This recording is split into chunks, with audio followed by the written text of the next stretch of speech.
Okay, hi everybody. I'm Joy Vernon with the Greater Seattle Astrology Tarot Reiki Meetup. And today we are doing Malkuth for our Tarot Pathworking on the Tree of Life. So we're just getting started. And John, would you like to introduce yourself as well? Yes, my name is John Allen, and I'm currently the organizer for Denver Tarot Geeks, which is the organization that we're co-hosting this with, Joy's group. I'm also organizer of Denver Tarot Meetup.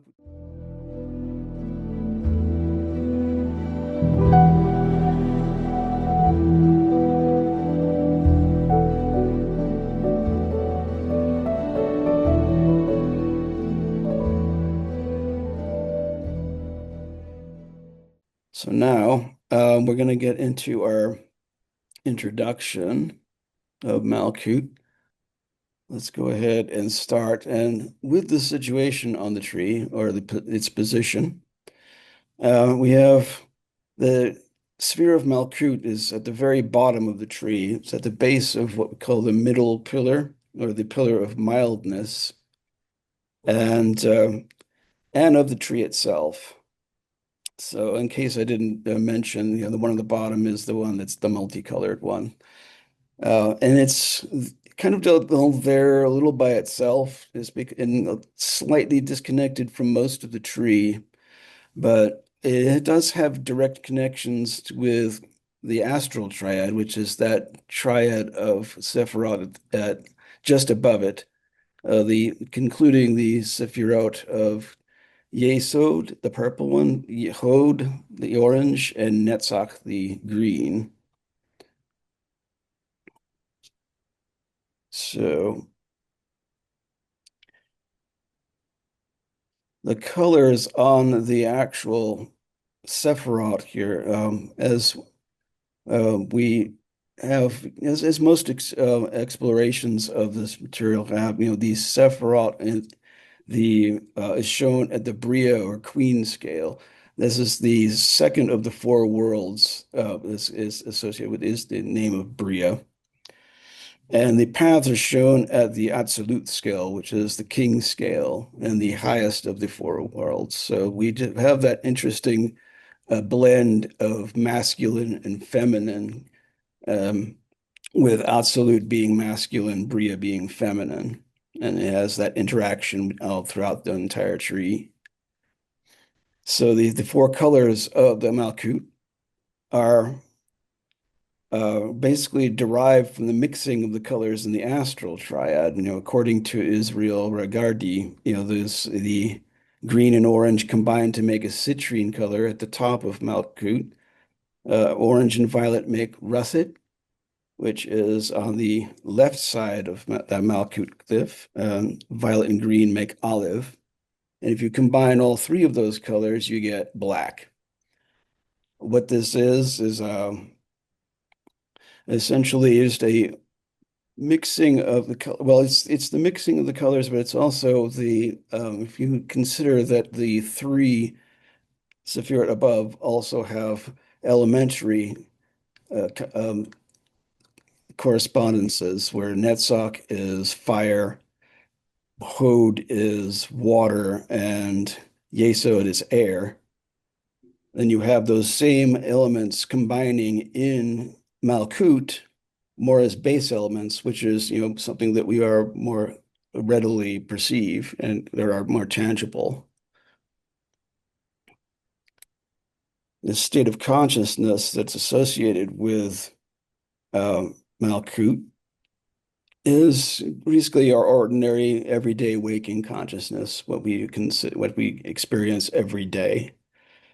It can be extended to full awareness of the physical world, in which we are really, attuned to the things around us and our surroundings and all the objects and people and whatnot. And it also stands for a grounded consciousness, which is something really important when you do spiritual work and pathworking like this, where it's important to bring those lessons that we learn at higher levels back down to the ground, in order for them to really have any lasting significance.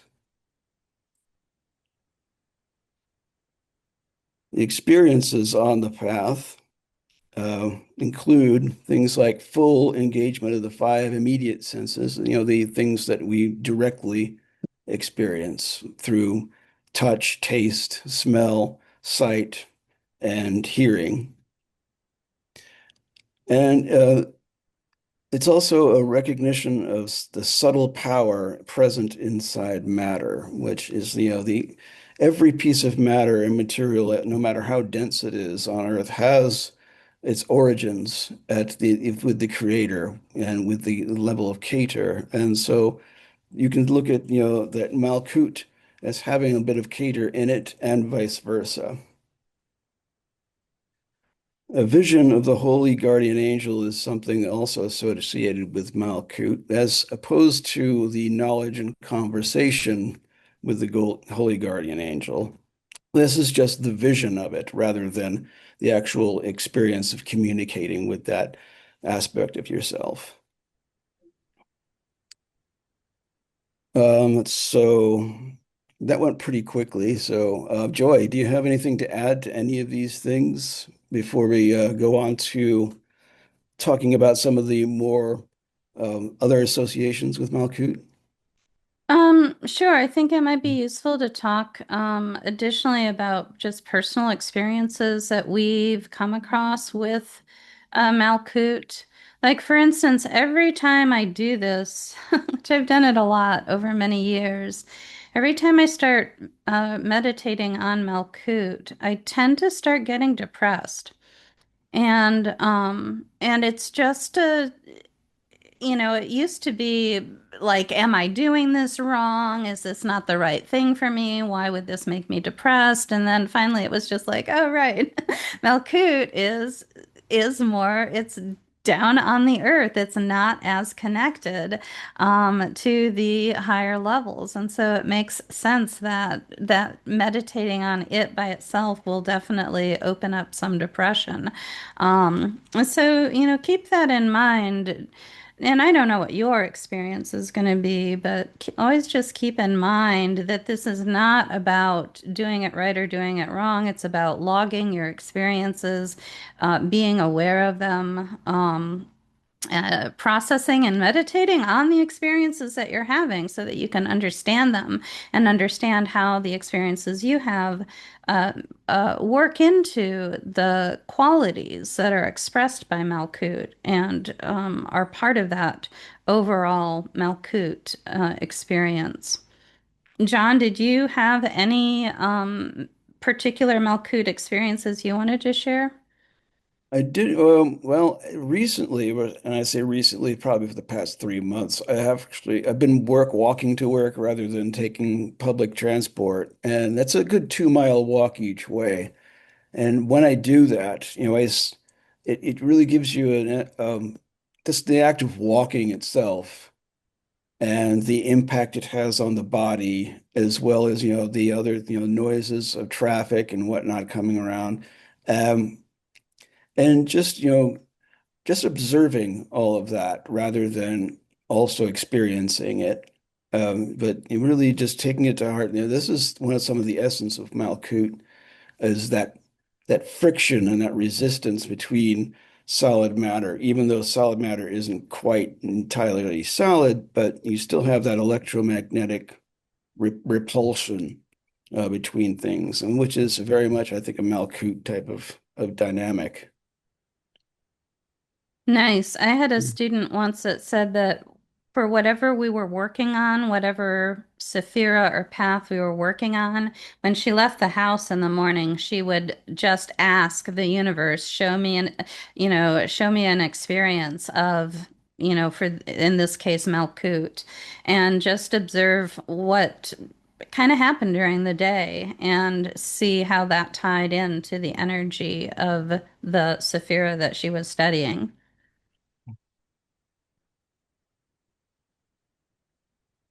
Okay. So I guess we can probably go and explore a few other things Okay. while we go ahead. So these are some other aspects of Malkut. And we're going to spend a little more time with this just because, there are a lot of, a fair amount of symbols and titles and whatnot to look at. So, our title itself, Malkut, is uh, Hebrew for kingdom, as it translates into English. The kingdom being all the material world, which is under the jurisdiction of Keter, which is the crown and the originator of all of this.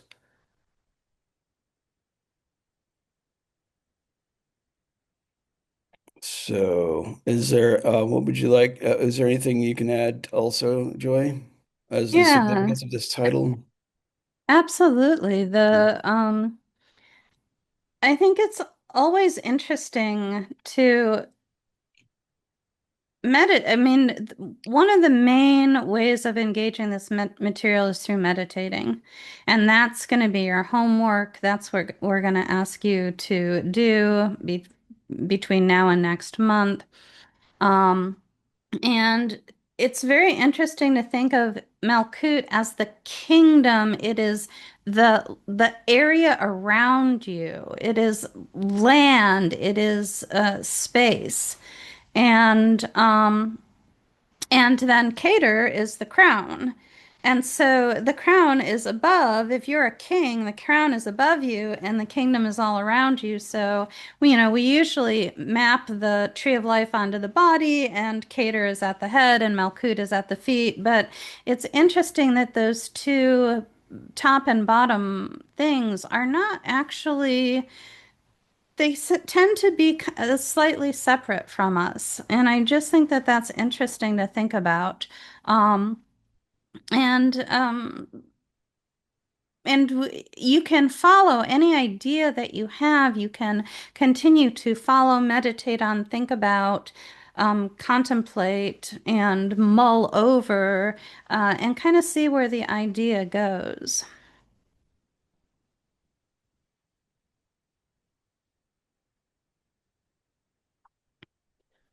Okay.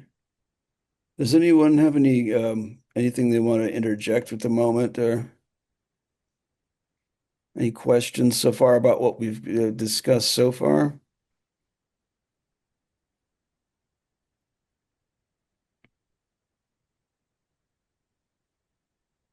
Okay. We can go ahead and move on to the rest of it. So the path text, it comes from, let's see, where does it come from? I can't remember what the Oh, publication is. the path texts are from the Sefer Yetzirah. Okay, that's what I thought. I was confusing that with, the Zohar, but that's something completely different.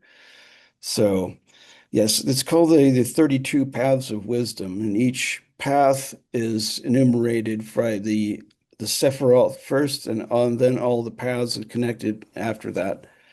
And it's not gonna be in order when we do this. We're gonna be doing it in a specific sequence. So we're gonna start with what is the 10th path in the 10th Sephiroth. And it reads, the 10th path is the resplendent intelligence because it is exalted above every head and sits on the throne of Bina. It illuminates the splendor of all the lights and causes an influence to descend from the Prince of Countenances, which it goes in, it sounds a bit cryptic, but we can probably pick out some of the phrases and vocabulary here and translate them into something that might be a little more understandable.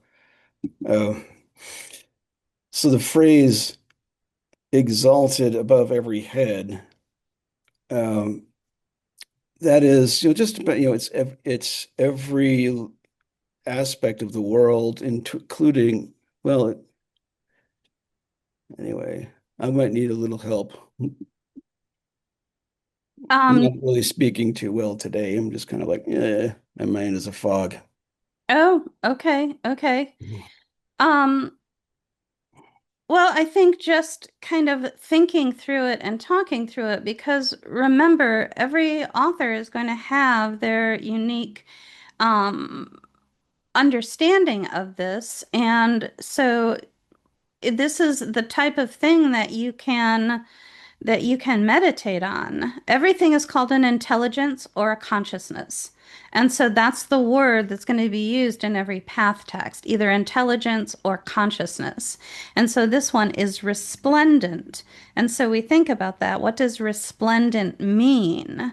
And it says that it is exalted above every head. And so resplendent, I don't know, the idea that I don't even know what the word means. I think it means something like equivalent of magnificent or Well, something like. the re part of it is making me think of a reflection, that it is reflected light. So the splendor, that's kind of where I wanted to take it. It's like a reflected light. Mhm. It's like what is a light that's reflected off something solid? What is a light that is reflected off me or off? I had I was working in a theater one time, a at a community college, and we were having a discussion about the first tech rehearsal.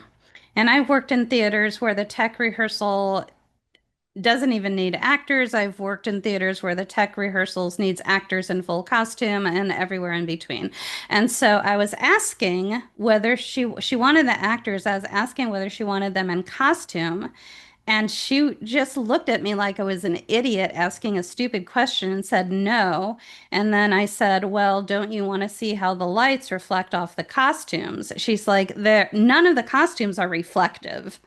And I bit my lip, but I was about to say, "Oh, they're all wearing black holes." And so, everything reflects light. And that to me is part of this reflection on that material level. It sits on the throne of Bina because Malkut is the daughter of Bina. It is an aspect of Bina.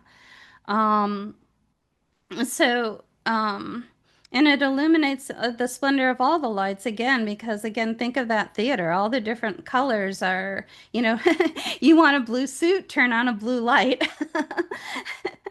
Um, that's the process. That's what Malkut is. I mean, John, or to shine back, re plus splendere. Thank you for knowing that. I'm like, I'm sure there's something that re means, and I'm not sure what it is. To shine back. Thank you, re Yeah. splendere. Some Jim. synonyms are dazzling, glittering, and glowing. Oh, But okay, excellent. So, what else, John? Does this make you think of? uh, I know it's like, I also, I think of that phrase in there, sits on the throne of Bina. And the connection that Malkut has with Bina is that they both share that same idea of form making, the word Bina is actually the idea of form rather than actual form. And Malkut is the culmination of the process that makes that form that Bina had originally imagined. And I think also the case too is that, with the titles, and we're going to be, talking about those in a little bit as well. One of the titles of Malkut is the inferior mother, and Bina is known as the superior mother, or if you like, mother superior. But and with it illuminating all the splendor of the lights, it makes all the Sephiroth of perceivable. Through that, Malkudian consciousness, you have that idea of, this is something that, we kind of do automatically, where we tend to view a lot of spiritual things in terms of like anthropomorphizing everything, making it into forms or uh, images that we can recognize and relate to directly. And that's what I think Malkuth is, again, that grounding consciousness that, really just pulls us down to earth and says, this is a practical way of doing things, and this isn't, or that isn't practical or whatnot. Um, Descending from the Prince of Countenances, I think there's another thing that it addresses another thing about the the arcane. It refers to some of the archangels that are associated with Malkuth, and there's Malkuth's the only one that has two um, archangels assigned to it. That would be Metatron and Sandalphon.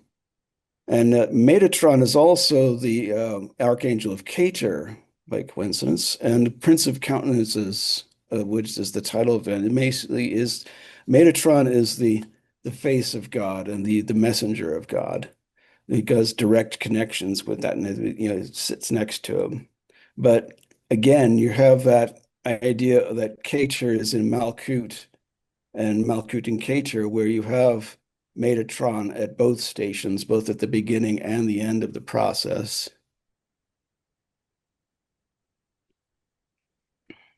And I'll add a couple things to that. It's interesting, and I don't know why. Maybe because these practices are from the English, basically are coming in to us through English School of Magic. The in uh, in our tradition, it's frequently pronounced Metatron. And it's spelled differently when it's the angel of Keter versus when it's the angel of Malkut. Malkut, or that being grounded, being in the earth, causes that influence or an energy to descend from above. Sometimes you'll hear it said that in order to connect with God, you have to like reach up to God, and then God will come down. It's that idea. When we in the physical world reach up, then God, the influence will descend, or the divine energy will descend.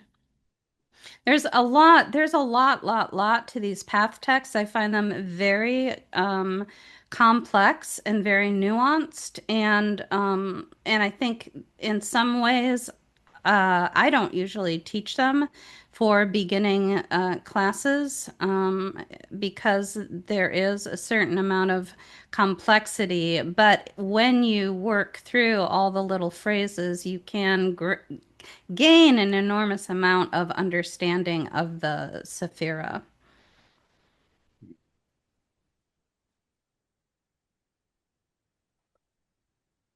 So I think we can probably progress to some of the other stuff. We can probably talk about the visual symbols that are associated with Malkuth, and there are quite a lot of of different types of symbols that are assigned to Malkuth. So, and we just decided to focus on two of them.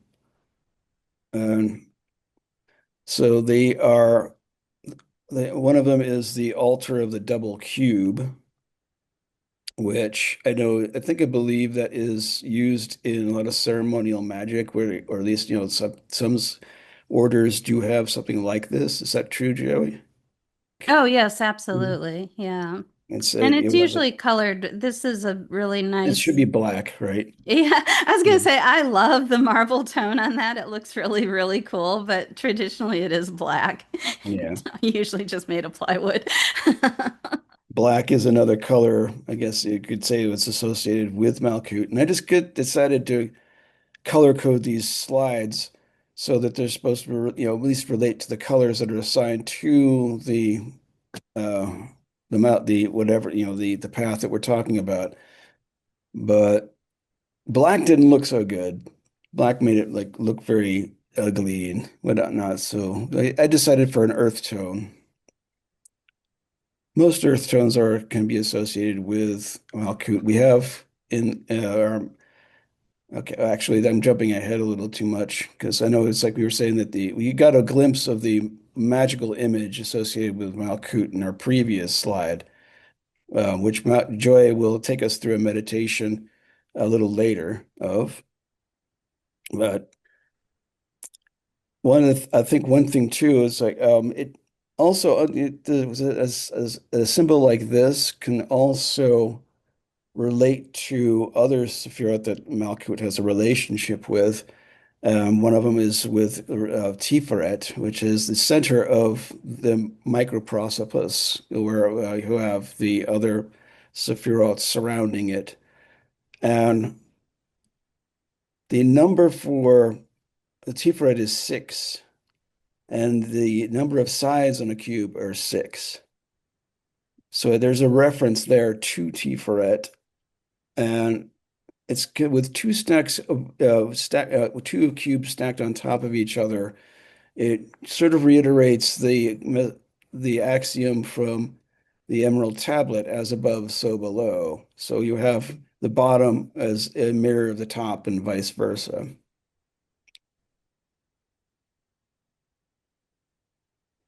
One other symbol is the equal armed cross.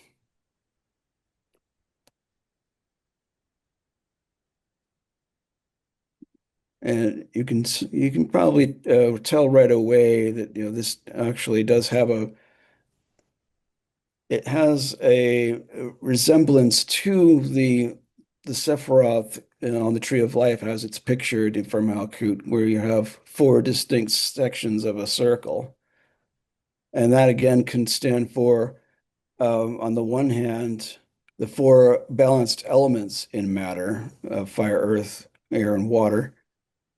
And also the vertical line crossing the horizontal line is an intersection of spirit and matter, which, I think it has that significance in several different belief systems, which incorporate this symbol. This is a pretty common symbol with a lot of religious followings. I think you'll see it in old, Native American art and whatnot. And we're getting some good comments. I encourage anybody that wants to share anything regarding any of this over in the comments. I did get resplendent, meaning shining brightly. Somebody commented it's a derived light reflected into Malkuth, but separate from it. Somebody else said that they've got a foggy mind right now too. Um,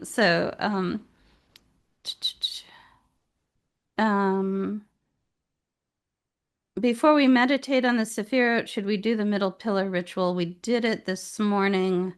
Not sure if that is what that question quite means, so I'm not sure how to answer that. Either we did and you weren't here yet, or you're questioning whether that was the right thing to do and maybe we shouldn't do it. I'm not sure.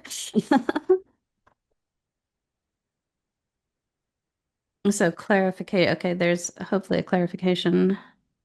Oh, when we do it privately as homework. Yeah, I think it's an awesome thing to do because it does help to balance the energy and and activate those. It's particularly some people, I will say this, some people adapt the middle pillar exercise and try to light up all the lights in their body. There's a reason that it was originally taught as just the middle pillar, and that's because the middle pillar is balanced. And especially as we go into the Sephirot that are on the side pillars, we do want to maintain a sense of balance. And so it's very important that middle pillar exercise keeps us connected above, grounded below, and in the center, in the balance, in the place of balance, because working with this is a very energetic practice. It's activating things within us, and will pull us off balance. That's only natural as we work with the different qualities. And so, doing the middle pillar, even when you're studying, when the first two, Sephirot and the first path, are as we study it in this order, when we do Malkut and then Yesod and the 32nd path of Tav, those are all in the center. So it starts us off on a nice balanced footing. But then when we go over to Hod, that's the first time we get pulled slightly off balance. And so doing that middle pillar exercise at the beginning is really good for maintaining that sense of balance throughout your practice. It's kind of an inverse, but I love the idea of needing to reach up out for spirit to descend. And it reminds me of another reference to relating to the God figure, deep calls to deep. Yeah, really nice. Feels fitting for earthy Malkut. I love that. Do we have more slides, John? Yes, we had a Malkuth exercise based on the magical image. So it seems like we went through that pretty fast. Yeah, I can absolutely do the meditation. Um, and yeah, that works and gives us plenty of time then to do the tarot cards. I do want to explain a little bit about what tarot pathworking is.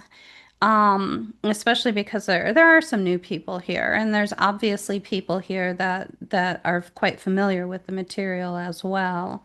And so tarot pathworking is a meditation process.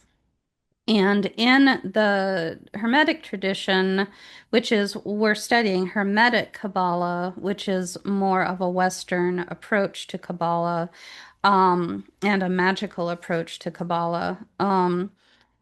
The In order to travel on a path, so they say that the 10 Sephirot are levels of consciousness. So that's why we talked about what is the consciousness of Malkut, what is the experience that Malkut brings to our lives.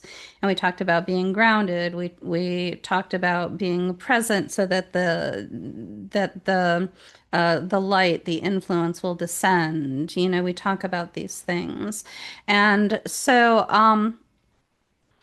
and those are the 10 circles on the tree of life. The 10 circles are the Sephirot, and they represent states of consciousness. They are also objective and can be learned and taught. And so all of the correspondences that we gave you, and I did put a link to the handout in the chat, so you can also grab the handout with all of this information on it. Um, and the way we learn this is through meditating on each of these correspondences. The paths themselves are subjective and can only be experienced, and they cannot be taught. And so, in order to have in the 10 Sephirot match with the minor arcana cards, and the 22 paths match with the major arcana cards. So when we do a path working, we are doing a very um, personal meditation visualization process where we do our meditation inside of a visualization. I think that's maybe the best way to explain it. Um, Although I haven't ever said that before, so I'm like, is that a good way to explain it? I hope so. Um, but each path, we need to enter the path from a Sephira, and it's traditionally done that the Sephira is built up in your mind as a temple. And that requires being quite familiar with all of these correspondences, which of course beginners are not going to be familiar with them. So I've always found that the building the temple part is extremely challenging for beginners. What I have learned over the years is that the magical images of the 10 Sephirot are very easy to connect with. They have a certain quality, they have a simplicity as well as an archetypal quality that makes them very easy to connect with. So, how we're going to be doing our path working is that today we're learning the magical image of Malkut. Next month, we'll learn the magical image of Yesod. And then the third month, we will travel the path between those two magical images. And so, for those of you that have done path working before and are used to building the temple, we're going to do something a little bit easier, but in my mind, just as valuable and just as detailed. But it just happens in a little bit different way with an archetype that's easier to connect to. So that said, I have written a formula for a meditation into each Sephira, and this one today will be the one for the meditation into Malkuth. And so it's a guided meditation.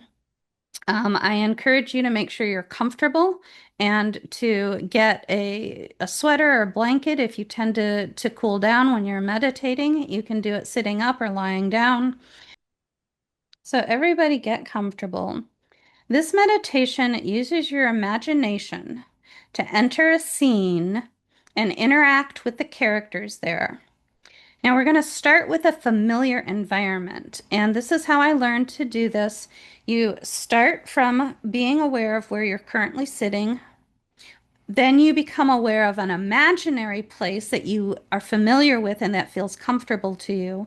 And then from that imaginary place, then we will enter into the actual guided meditation.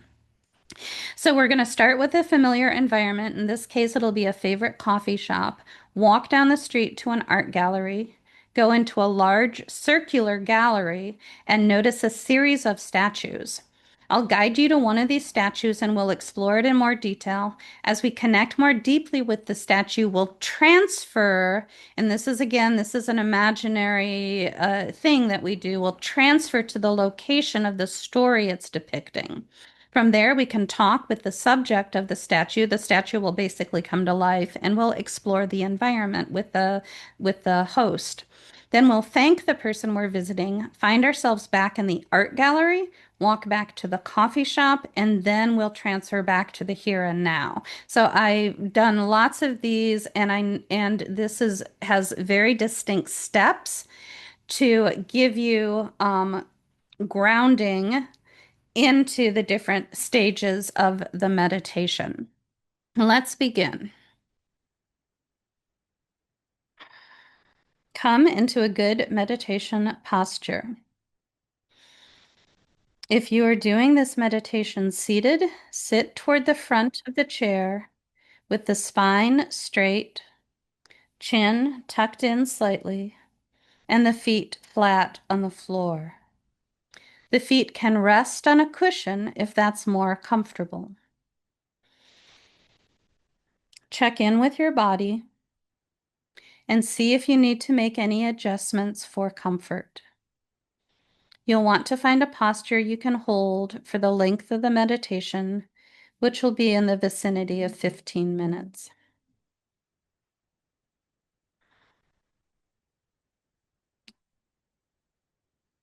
Be aware of your body, how it feels, what's supporting it, the space around you.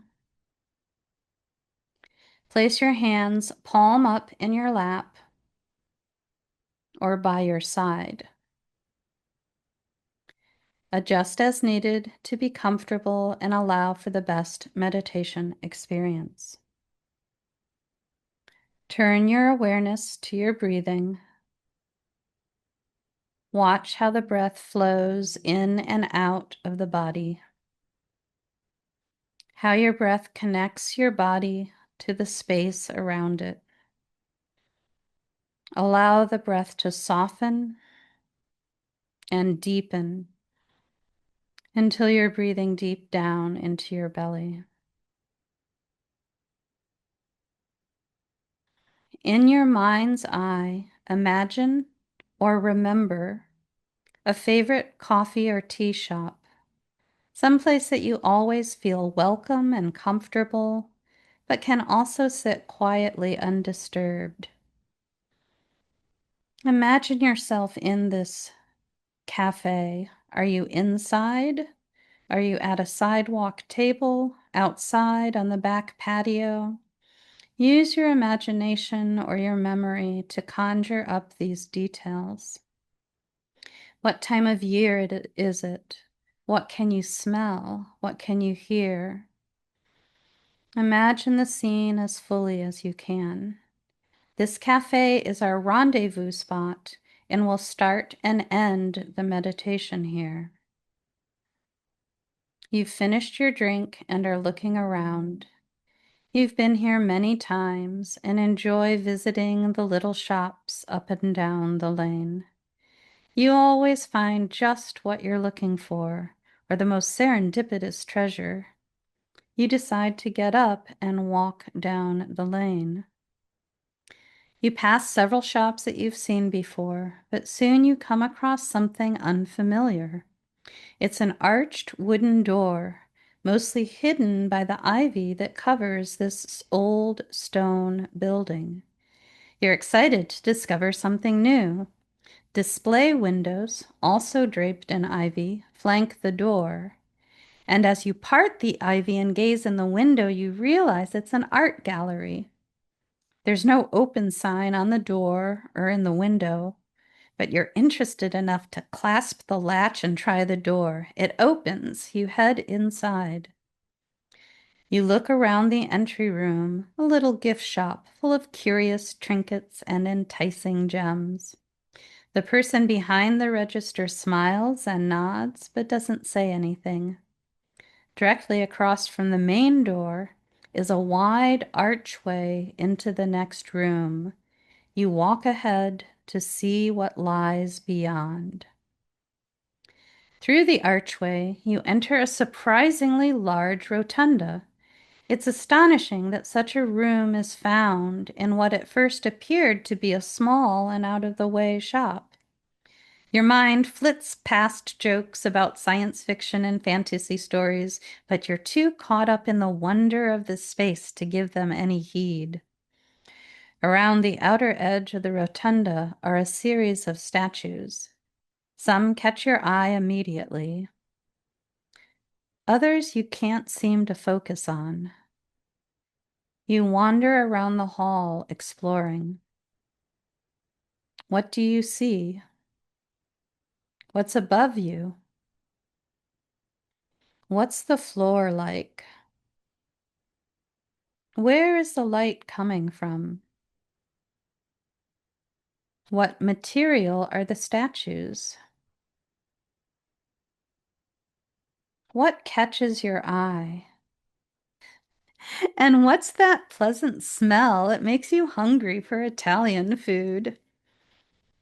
As you look around, you settle not on the statue that first caught your eye, nor the ones that seem to fade from view every time you glance at them.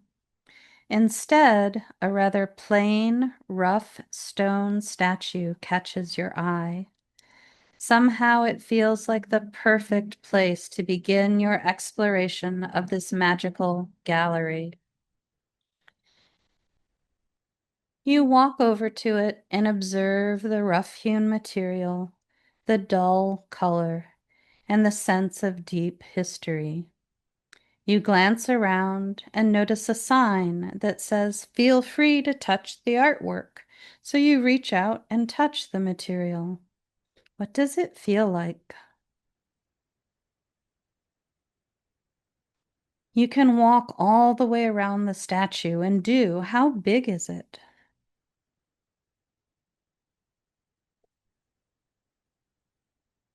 As you return to the front, you notice the subject, a young woman seated in this rough stone throne. Her feet are bare, her hair loose, a simple crown on her head. She sits with a symmetry that speaks of sovereignty. You spend a moment gazing at this ancient but astonishingly lifelike representation. The lights flicker, and you find yourself in an altogether different environment. The rotunda around you has become a dark, arched cavern. Before you, in an alcove lit with torches, is the rough-hewn throne. The young woman seated there is now alive, flesh and blood. You are looking straight into her eyes and quickly drop your glance in a self-conscious bow. The woman greets you. How do you respond?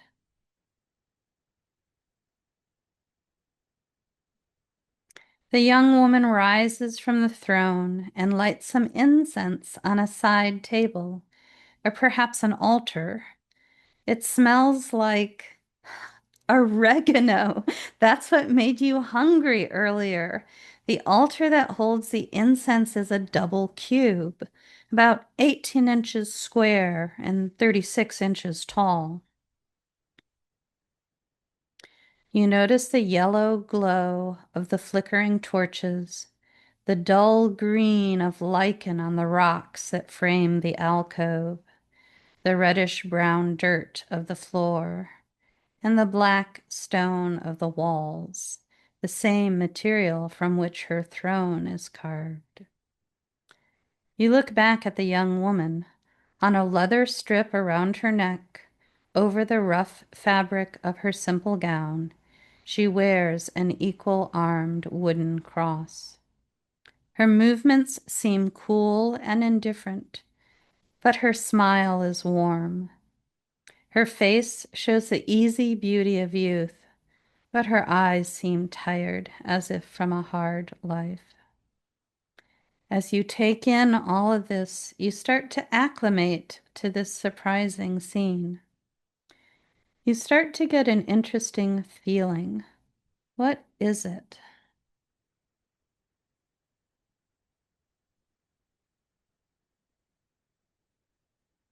How do you feel here in this environment with this person?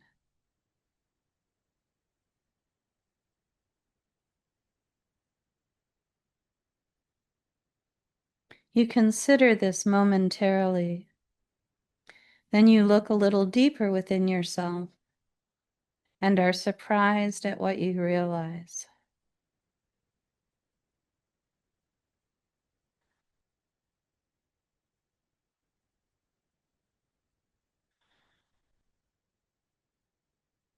She offers to show you around her domain. She asks if you have any questions of her. You slowly, then more eagerly begin to ask about what you most need to know. You find great benefit from her practical answers that have roots in a deep understanding.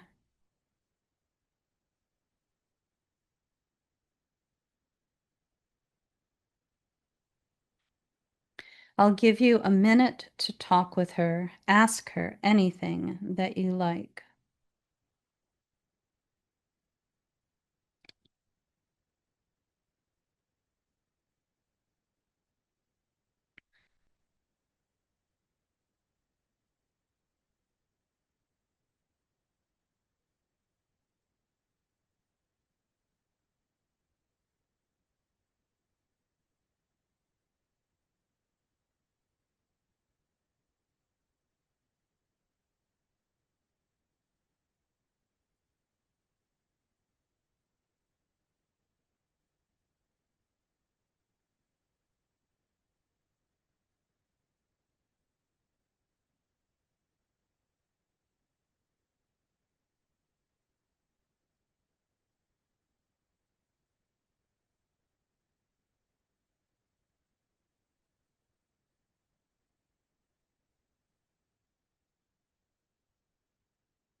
At last you come to the end of your questions and realize you are also at the end of your time with her. You thank her. How does she respond? You let her know that you must leave now. You ask if you can come back to visit her in the future. How does she respond to that?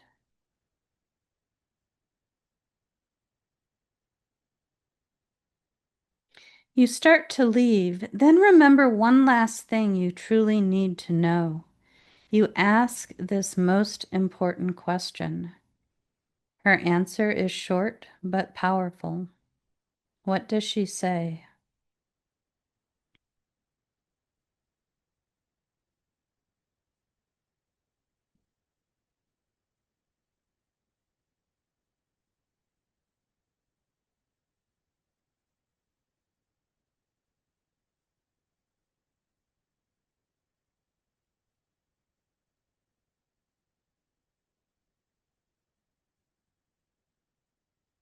You turn away again and walk with your head bowed low, deep in thought as you process this interesting experience. You look up and find that you are back in the art gallery, standing right in front of the statue. The whole thing felt so real, but at the same time, you wonder if it was all in your imagination. You look around the rotunda, then exit through the gift shop. The person behind the register nods and smiles. You wander back to the cafe for sustenance and to contemplate this curious experience. As you get comfortable in the cafe, in the special spot you always like to claim, and as you adjust back to the familiarity of this place you often visit, you feel you are ready to end the meditation. I'll count backward from 10, and by the time I get to 1, you'll be back in the here and now. 10, 9, 8. You become aware of the chair you're sitting on. 7, 6, 5. You become aware of the space you're in. 4, 3, 2, 1. Welcome back. The meditation is now over. Wiggle your fingers and toes, stretch and take a deep breath. You are back to reality, but with greater insight and a new contact in the spirit world. Take a moment to think through what happened. It might be useful to journal your experiences. Anytime you'd like to visit the young woman on the stone throne, you can follow this simple process to connect with her. Next month, we'll visit the rotunda to find the statue of the magical image of Yesod. Then we'll be using these magical images to enter and end the Path of Tav for our first formal pathworking in May. Let's go ahead and go to our cards. There's two sets of cards we're going to be looking at today that are associated with Malkuth. One of the first set are the tens of the deck, whereas the number of the card corresponds to the number of the Sephiroth. And we're going to use the classic Rider-Waite-Smith deck to look at these and then look at them in terms of the Kabbalistic thought. I think there's probably one thing I could mention right off the bat here, and we've got it marked on the slide here, is that these cards represent the energies of Malkuth in the four worlds, respective to their suits. So the suit of wands in this case corresponds with the element of fire, which is corresponding to the first world of absolute. So we have that this Malkuth energy in the world of archetypes, for example, and then the next one in Bria is it's Malkuth in the creative world, and then I guess in Yetzirah, the formative world where things start to come together, and finally Vasaya, which is the end point of everything. It's the Malkuth of Malkuth, basically.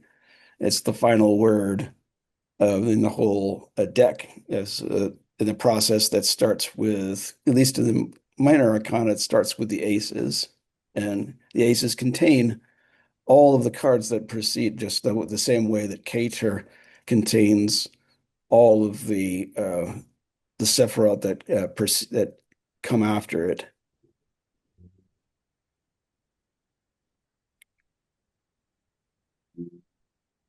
It's interesting too to note that this is the final, or is the ultimate stage in which all of these elements go, and it's pretty interesting to look and see how just how these elements end and how the difference, some of the differences that there are between them.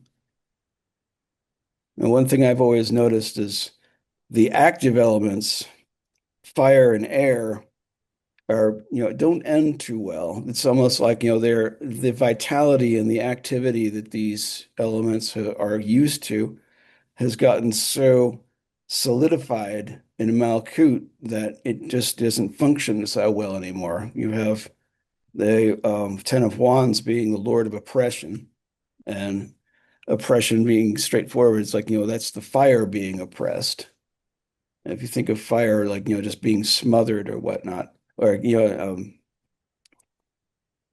the same thing goes with the Ten of Swords, where you have Lord of Ruin as its esoteric title, and it definitely looks like a very strong ruin indeed, where that figure has just been completely pierced and wasted.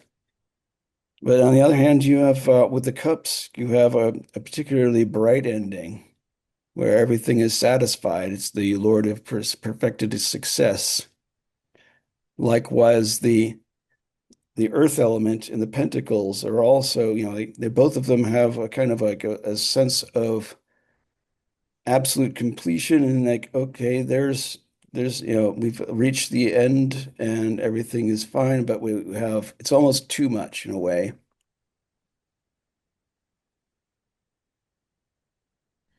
These are our first step into the tree. And I think that that is also relevant, that these are fairly unbalanced, as you know, John's initial point here.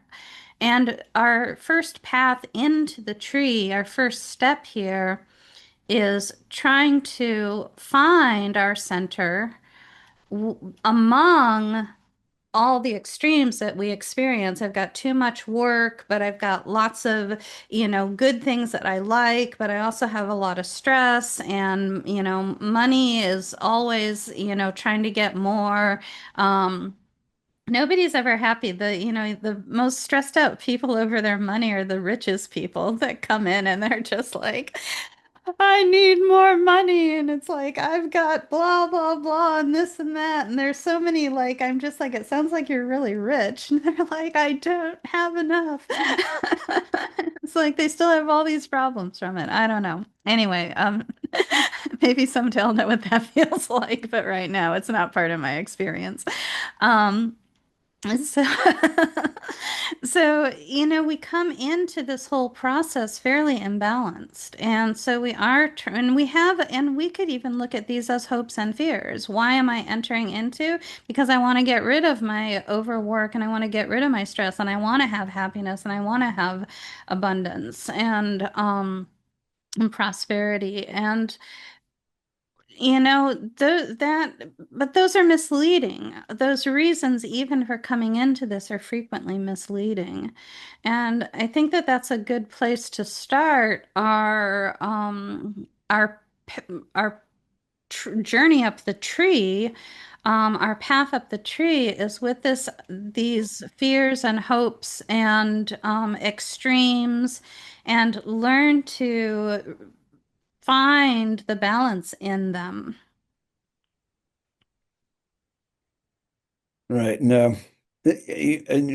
As you mentioned that these, cards right here are quite polarized too, but that you probably also find that as you ascend the tree, if you look at the other cards, they tend to get a little more unified as they go up.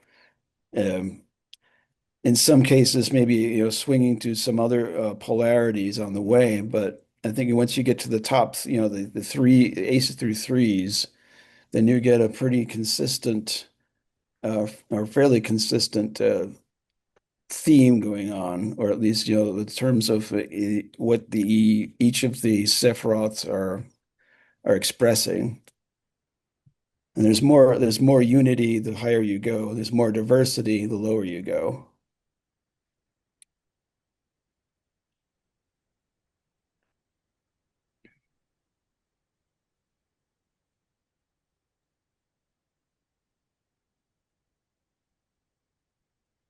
Were there any more comments in the chat? Yeah, we didn't explain the four worlds, so we need to do that real quick. Okay. Yes, four world spark dream focus finish. Those are my notes. Yeah, and that's how I teach it is spark dream focus finish. And so absolute is the spark. It is the start of something. It's that something from nothing. It means emanation, something from nothing, a spark of, oh, what could we do here? Then Bria means creation, and that's the dream stage where you're imagining all the possibilities. Then you go to Yetzira, which means formation, and that's where you have to measure and cut and make choices. It makes good sense with the swords, and like really narrow down your focus on what you're trying to do. I call that the focus level. And then Malkut or Asiya, sorry, Asiya is the Finnish world, the world of Finnish. It means manifestation, and so that is the final thing that you complete, the final object that you create.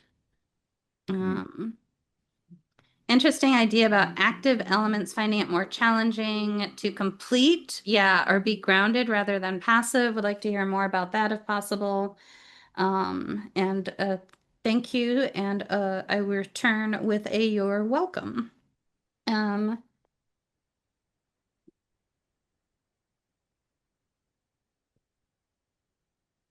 well, I mean, to me, the active There's this is an interesting question. Thank you for asking this. Like the question about the active elements, finding it more difficult to complete or be grounded. Um, and just that word grounded rather than passive. And I think that a lot of I think I think a lot of people find that the idea of passive for the feminine suits is too passive. And usually people find a different word to use with that. Usually, receptive tends to be good. But there's a lot of different philosophies on that. Grounded, of course, is partly used for the word because we're talking about Malkut. I think that's probably where that came in. But it's also interesting. This is very interesting to think about the order of the four elements because in more of the classical approach, like Aristotle and other people in that, just in that school, they saw because the whole Platonism thing highly influenced the medieval period, and even kind of made it into the Renaissance, I think, a bit. But the lighter elements, which fire is the lightest of the elements, the lighter elements, which is fire and then air, push up and out. And then the heavier elements, which are water and earth, sink down. And so, in their order of the elements, they considered fire to be at the top and then air to spread out kind of evenly. Water sinks and it tends to pool and follow an existing course. And then earth is solid and unmoving, completely unmoving. And at the bottom, it like a rock sinks in water or however you want to think of it. So fire at the top, earth at the bottom. Fire and air both pushing up and out, water and earth are both sinking together. That's great. It puts our masculine elements moving up and out towards the heavens, and our feminine elements uh, uh, managing the earthly experience. And the way that we see those elements has a big influence on how we see a lot of different interactions. In Kabbalah, those elements are not separating like that, they are alternating. And so we get fire followed immediately by its opposite water, and then we get air followed immediately by its opposite earth. And so in Kabbalah, the four worlds don't have fire and air pushing up. It goes fire that's connecting with water, and then air connecting with earth, connecting with its own opposite. And so there's much more of an integration, much more of a dance, much more of a coming together of opposites.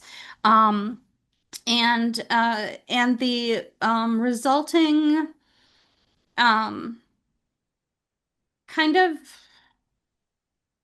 I hate it's like the way we learn this stuff, it's always all these sexual terms. And I'm like, I know that modern day philosophy is kind of antagonistic towards that right now, but I haven't always found all the right words. There's just a blending and a connection and a fertility that comes out of that. I guess fertility is safe. That's plants. Plants are fertile. It doesn't have to be human beings. Um, can you repeat what absolute and Bria are, please? Yes. Absolute is the world of emanation. It means something from nothing, and I call it spark. And Bria is the world of creation. And for me, it's dreaming all the possibilities. And it is for me, it's a dream. Spark, dream, focus, finish. So there's the way that because we're alternating those polarities in Kabbalah, it creates more of a fertility, a interaction that breeds something instead of a separation. I think that's the point that I was trying to get to, and I started stumbling over my vocabulary.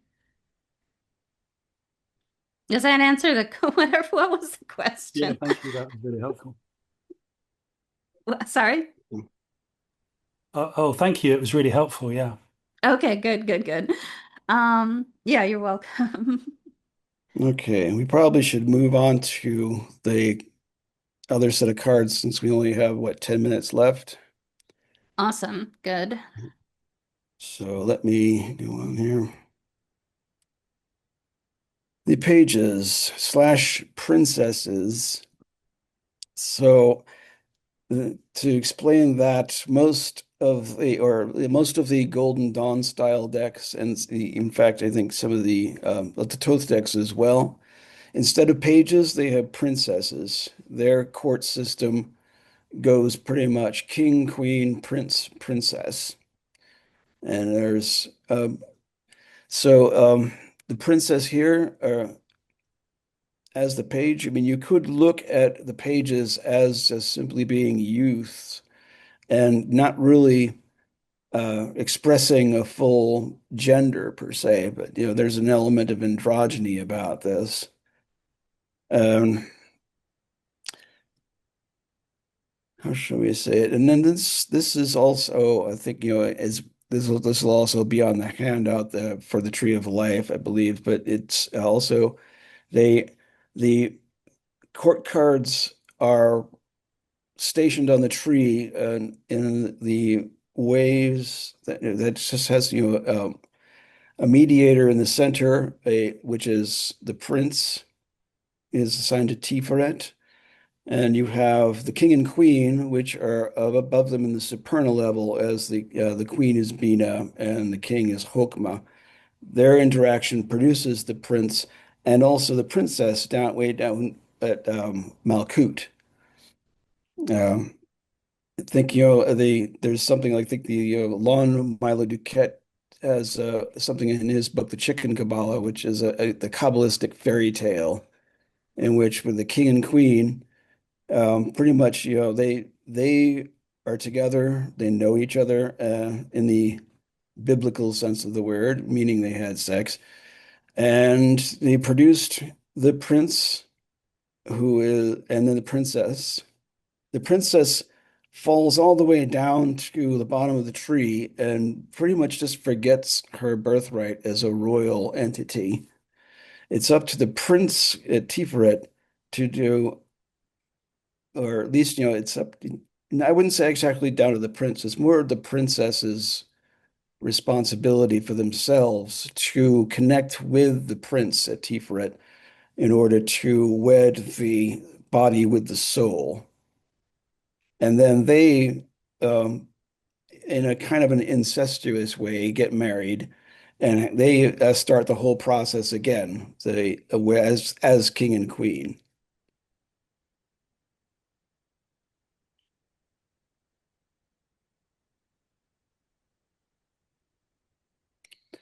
I find it somewhat ironic too that the the pages in this instance too, it's like being youthful and inexperienced and uh, not particularly skilled with their element, and that they happen to be at the bottom of the tree where everything culminates. So you have like you would think that as something is created and it starts from a beginning and then ends at the ending you would expect something more aged and uh, experienced in the sense that they inherit all the experience from the rest of the tree. Perhaps the reason for this is that when you get to this level of Malkuth, you forget your birthright as a royal individual. As you that connect disconnection from the higher levels of consciousness that are make you up. As number 10, Malkut, as John pointed out in the beginning, the astral triad, which was the green one, the orange one, and the purple one, and that the green was fire. We will explain the symbolism later. The orange is water and the purple is air. And those three blend into making earth at number 10, Malkut, which was what we're studying today. And so these four pages are associated with the element earth via their correlation to Malkut. And because of that earthy quality, and earth is considered slow and heavy, um, it really does come out if you meditate on it. Those pages tend to be very old and slow and have a kind of ancient feeling to them when you meditate on them. Um, I remember when we were studying that in the Tarot Geeks, and it seemed like it would really be more appropriate to have grandparents on these cards instead of these youthful pages. But they are at the beginning of the journey, which is the other half of it. And one person I was telling this to way back when I first was doing that meditation, she's like, "Well, if you did a tarot deck like that, I wouldn't like it if there was old people on those cards." She's like, "But maybe if you had a grandmother surrounded by children." I was like, "Okay, we could have both on those cards. That would work."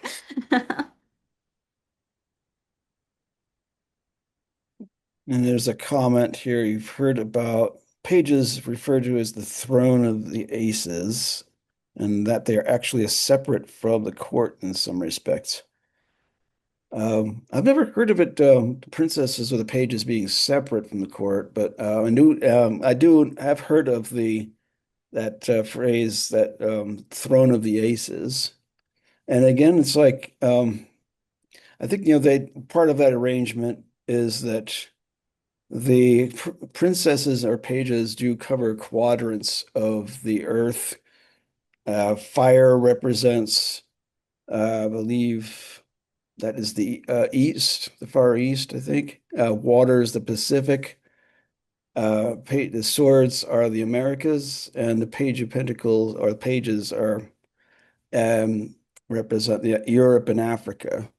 And the aces, right, they do, while the pages represent quadrants of space, the aces represent quadrants of the celestial quadrants.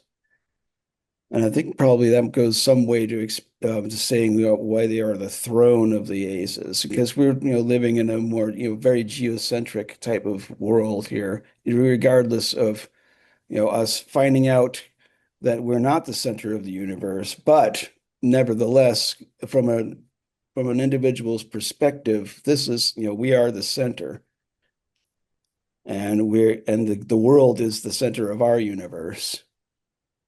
So it's natural for us to look at it in terms of that grounded aspect of being at the world. And you can see the pages as separate from the other courts in that they don't have they're not they don't get assigned to the zodiacal signs like the other 12 court cards do. Mhm. They are associated with the quadrants, as John just explained, as well as the quadrants of the zodiac chart, as well as of the world. And they're the throne of the aces, and I think that's very interesting because our magical image was on a throne. And the pages are all considered to be feminine symbolically and to be pregnant. And again, the symbolism of is of one of potential and possibility and growth and kind of evolution. And but I think what comes to mind for me as I think through our entire experience today is that the the Malkuth magical image, Malkuth is often associated with Persephone as one of the, I call them the cross-cultural deities that we get. And the idea of entering Malkuth and having Malkuth be like a cave, I think is very relevant because a cave is like a womb or a place of and when I was talking with the young woman down in the cave during the meditation, she said, "This is where you start your life before you're born. This is where you will return to after you die."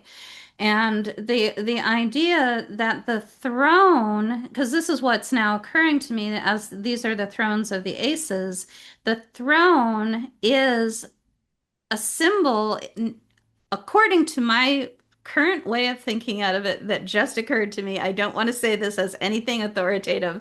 The throne suddenly occurs to me as being a place of potential or even of pregnancy, kind of a that gestational place. And I'd have to like wander down that path to see, but it is true that a king on a throne is not the ruler. They're ruling via the divine. That's what they're supposed to be doing. Not that any king did it that way. But that's the symbol of the crown is that they are connected to God. And sometimes it's just simply interpreted as they're ruling by divine right, but it's more that they're ruling through, that they are supposed to be bringing the divine down into the kingdom, into the land that they are in charge of. They're supposed to be grounding spiritual energy, divine energy to fructify the land. And most kings are so far apart from that sense of the symbolism that they're not able to do that. But that's what's supposed to be happening. And so that throne as a place of gestation, that the king is the active principle, the throne is a receptive principle and allows that king to gestate the divine energy that flows through and then to spread it out into the land. That makes really good sense to me. So the thrones of the aces, and the aces would then be what's born of it, and the new energy and the fresh start and again the fertility that we get from all of this.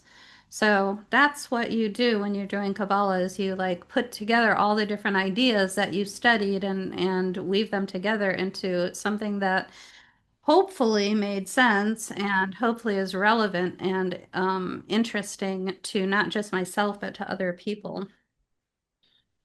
Um, I'm gonna read the comments again. No, I got a heart. Thank you. What about the gnomes and salamanders, the nymphs and the sylphs? Yeah, yep, all of that stuff fits in there too, but it gets Yeah, complicated. So. they were just very included because they are esoteric titles of the cards, which are, pretty prominent in studying it in an esoteric sense.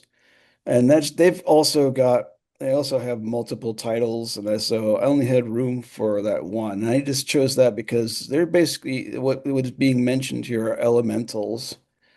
They are, spirits that represent each particular element. So salamanders are associated with fire because, for example, a lot of, people had observed them crawling like under bonfires to get the warmth and apparently not getting harmed by it. I mean, that could be an urban myth, but nevertheless, they gained a reputation for being associated with fire.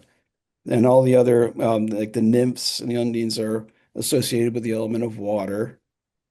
Sylphs and sylphites with air, and gnomes with earth. So that's my understanding of that.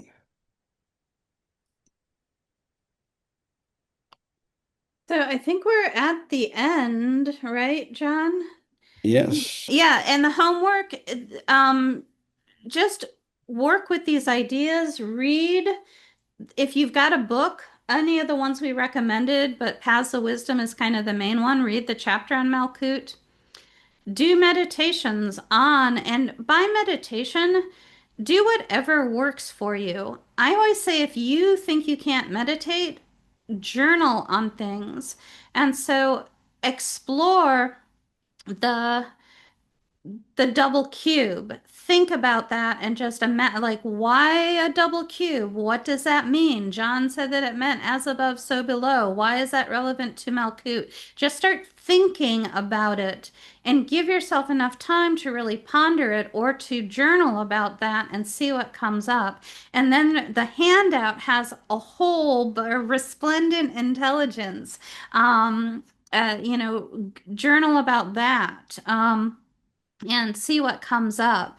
You can choose, there's plenty of, the handout has all the, not all the correspondences, that's a lot, but it has a lot of good correspondences. You can choose one correspondence per day to work with, meditate on, journal on. Do the meditation, if you liked it, do that meditation going into the art gallery and the magical image of Malkuth. Use that several times so that you're familiar with it when we finally get to the path. Um, and just figure out what you most need in order to best learn this. The traditional way is a course of study, meditation, journaling, and and the actual path working stuff. And so if you can figure out how to fit those things in somehow into your life over the next month, then that is what is useful. Yes, you're welcome, everybody.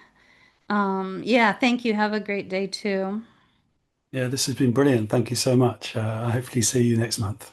Awesome, awesome, good. Thank Thanks. you. Thank you, everyone.